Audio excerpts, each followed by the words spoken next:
Assalamu alaikum, barkamu da warhaka. Sannu da sake kasancewa da mu a wani sabon shirin. Mun nakasa Boko Haram, kananan wurare suke kai farmaki a yanzu. Shugaban kasa Muhammadu Buhari ya ce duk da sun rusa kungiyar Boko Haram har yanzu suna nan suna ta aika a karkashin kasa. A cewarsa, duk da kokarin da sojoji suke yi wajen ragargazar su, har yanzu suna ci gaba da ta'addanci a arewa maso gabashin Najeriya. Shugaban kasan ya bayyana haka ne a ranar Juma'a a wani taro da ya halatta na Majalisar Ɗinkin Duniya da aka yi a birnin New York da ke Amurka.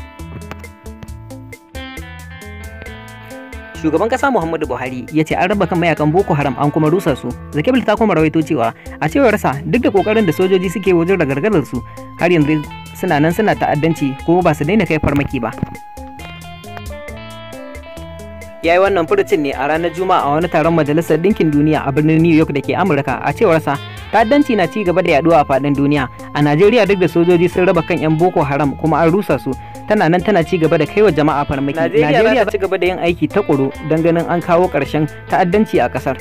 Najeriya ta yi iyakar ƙoƙarinta don ganin ta kawo ƙarshen Boko Haram a arewa maso gabashin Najeriya da kuma yankin tafkin Chadi da kuma 'yan bindiga da suka addabi arewa maso yamma da arewa ta tsakiya.